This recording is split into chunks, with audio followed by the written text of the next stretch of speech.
They won't be able to ask the certain data questions that so much concern us. That will be prohibited under Ohio law. The park won't be able to ask those questions, or will park have the latitude to ask the questions as they want to in order to get the student data that they want to. Well, I mean, we provided you last time we testified of a list of the data elements, which don't include any of the things that, there are lots of things that big thinkers around the country want to collect. You know, attitudes about human sexuality, views on monetary policy. I mean, you can go down the list of things they think are great ideas to collect from students. But in Ohio, we don't collect those.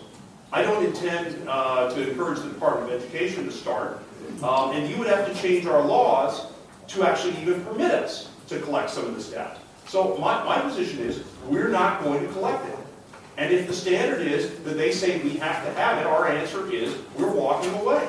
Because we cannot engage in a contract with PARC. We can't participate in PARC if they're going to hold the line and say, sorry, that's what we demand you do. And our answer is, sorry, our state law doesn't permit that, when it comes to that. And I think the answer, and by the way, this is why I think ultimately PARC may not ultimately succeed as a nationwide system, because you're going to have these kind of fractures around the country. Some states are going to say, we're not going to do this. Other states are going to say, we're not going to do that. Some states are going to say, we won't agree to a cut score there, we'll take a lower one.